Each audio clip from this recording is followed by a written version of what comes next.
Vai, filho, toma esse tercinho, filho. Leva o santinho. Leva o santinho, não esquece o trevo. Não esquece o trevo e leva a corujinha. A corujinha, que é bonitinha. Corujinha, leva. Tchau, filho, tchau.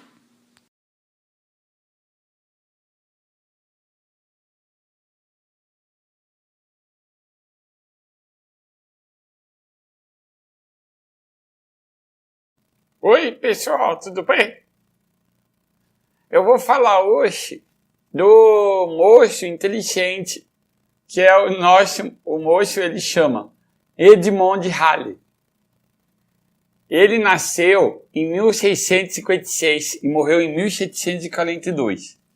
As minhas amigas adoram esse moço porque aprenderam muito física com ele. Hoje elas não têm mais problema, conseguem enxergar tudo por causa da fórmula dos fabricantes das lentes. E eu queria agradecer esse moço. Ele foi um astrônomo muito importante e tem tudo a ver, deixa eu sair daqui, tá? E tem tudo a ver com o cometa de Halley, que você já ouviu falar, né? Você já ouviu falar? Ouviu? Viu? Tá. Então ele fala assim, ó. Até eu entendi isso, ó. N da lente sobre N do meio, menos 1. 1 sobre R1 mais 1 sobre R2. O que é isso? O que é isso, professor? É assim, ó. Você vai ter que usar essa tabela. Qual tabela? Essa daqui, ó. Tá? Então, essa tabela aqui fala o seguinte, ó. Se o raio for positivo... Ah, entendi. Agora tudo bem. Agora sim. Quer dizer que se o raio é positivo, ela é face convexa. Se o raio é negativo, é face côncava. Tá, e se for plana? O que é esse negócio aqui? Isso aqui é o símbolo do infinito. Mas, professor, como é que eu faço a conta aqui? É assim, se for a face plana, você vai substituir aqui um número muito grande. Ah, tá, entendi. Aí, esse número 1 dividido por um número muito grande vai dar quanto? Quanto? Quanto que vai dar? Vai dar 0. Vai dar 0. Deixa eu chamar o meu amiguinho para ver se ele entendeu também.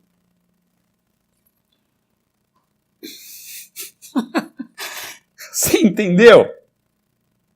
Tá. Então como é que é? Explica pra gente. É assim, ó. Você pega esse número grande, substitui aqui, aí vai dar 1 sobre o número muito grande, vai dar 0. É isso mesmo. Você viu como meu amigo é inteligente? Entendeu? Aí, ó. E o professor, e aqui o 1 e o 2, como é que eu vou saber? Como é que eu vou saber? Como é que eu vou saber qual que é? Como é que eu vou saber? É assim, tanto faz. Se você usar o R2, eu peguei aqui a face côncava, que é o R2. Ah, tá bom. E o R1 é a face convexa. Então, se eu pegar o R1 como face convexa, que isso eu vou... que isso eu é que vou adotar, né? Aí que acontece? Eu adotei o R1 como face convexa, nesse tipo de lente aqui. O que eu vou usar? O raio positivo para a face convexa. E a face côncava é o raio negativo. Ó, você vai usar negativo. Mas lá no problema, o examinador vai dar o valor tudo positivo, tudo em módulo. Ele fala que o raio da face côncava mede tantos centímetros. Aí você vai ter que lembrar dessa tabelinha. E aí, N da lente, no caso N do vidro, e aqui o N do meio geralmente é o ar, tá? E o inverso do foco, o inverso da distância focal, é o grau da lente, como nós vimos em exercícios anteriores, tá bom? Tchau, pessoal, obrigado! Todo mundo entendeu? Todo mundo. Turma, então agora, para que serve essa fórmula? Basicamente, eu tenho duas situações. Ou, de maneira geral, eu tenho o grau da lente e vou construir a lente. Aí eu vou determinar o R1 e R2, que é pouco provável que caia isso, quase não cai. O importante é que ele já dá o raio e pede para você achar o grau dessa lente. Então ele dá aqui o raio 1, que é o raio da face côncava, que nós vamos adotar como negativo. O raio da face convexa, que é maior, olha lá, ficou maior aqui. que é o R1, que vale 20 centímetros, tá vendo? Então vamos ver qual é a ideia qual é o grau desta lente? Na verdade, qual é a medida em dioptrias? Qual é a medida em dioptrias ou o grau dessa lente? Então, o que eu tenho aqui? Eu tenho que calcular esse V, que é o inverso da distância focal, já vai direto. Podemos calcular os dois também. Também qual é a distância focal, para você saber direitinho. Então vamos lá.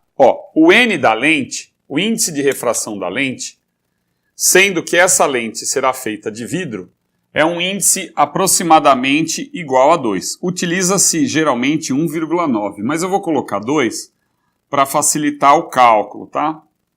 Então aqui vai ficar 2, o índice de refração da lente. O N do meio é a lente imersa no ar, uma lente de um óculos comum. E o ar tem índice de refração igual a 1. Então vou colocar aqui, 1. Vamos lá devagar? Qual é o raio R1? O raio R1 é da face convexa. Da face convexa, o raio é positivo. Então eu vou colocar R1 da face convexa, confere, positivo. Só que cuidado, esse raio R1 deverá ser expresso em metro, porque eu já vou achar o grau da lente. E o grau da lente é a distância focal em metros. E se a distância focal tem que estar em metros, é porque os raios também estão em metro, na unidade metro. Agora o R2.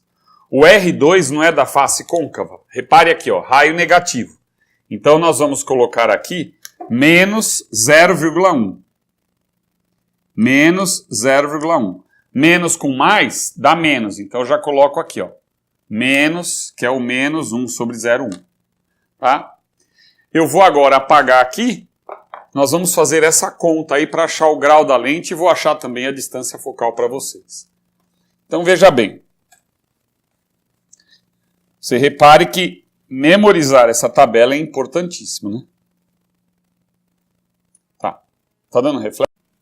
Turma, 2 dividido por 1 dá 2. Menos 1, 2. Vezes 1 sobre 0,2 é o mesmo que 10 dividido por 2, que vai dar 5. 5 menos 1 dividido por 0,1 é a mesma coisa que 10 sobre 1. Então, menos 10. Aqui nós temos a vergência. Então, vai dar 2 vezes menos 5, né? 2 vezes menos 5, menos 10. Então, é menos 10 dioptrias, tá? Menos 10 graus. Essa lente mede 10 graus na unidade grau. Vamos colocar no plural, porque é 10 graus. Eu escrevo agora a distância focal. 1 sobre a distância focal é igual a menos 10. Esta lente, ela tem distância focal, passei multiplicando e passo menos 10 dividindo. Então fica assim. A distância focal é menos 0,1. Só que aqui é em metro. Então eu preciso transformar para centímetro. Fica menos 10 centímetros. Essa é a distância focal da lente. Repare que quanto maior o grau, menor é a distância focal, né? Obviamente, entendemos por quê, né? Grandezas inversamente. Quanto menor a distância focal, maior é o grau, tá? No caso aí deu 10 graus na linguagem popular, 10 dioptrias na linguagem científica. Menos porque a lente é divergente. Então, outro detalhe é que se a vergência é negativa, é porque esta lente é divergente. Então, aqui nós temos uma situação de lente divergente. Muito bem. Shambhala. Turma, na justaposição de lentes, você tem então duas lentes. Uma divergência V1, a outra vergência V2. Vamos supor que a lente 1 tenha 10 graus de divergência, ou 10 dioptrias. 10 dioptrias. Vamos entender, então, um V2 também com vergência positiva. Não tem problema, porque a vergência é de 2 dioptrias. Tá. A vergência da lente equivalente, que agora o que nós vamos fazer? Vamos pegar essas duas lentes e juntar, tá? Então elas vão ficar justapostas. Justapostas. Aí é simplesmente uma soma. Isto vale para a lente qualquer uma. Pode ser divergente ou convergente. Somando as duas, temos aí 12 graus, 12 dioptrias. Basta somar. Ah, professor, e se uma lente for divergência negativa? Não tem problema. Você vai somar 10, que está escorrendo um pouco, mas não tem problema. Problema tem, né? Mas vamos tentar. Ó, se eu pego aqui e coloco uma vergência, então aqui era 2, né? Mas se eu coloco aqui menos 2, vai ficar 10 menos 2, que daria 8, tá? Só somar. Puta, começou a vazar. Cara. Puta, tudo parece filme de terror. Podia pôr um grito, né?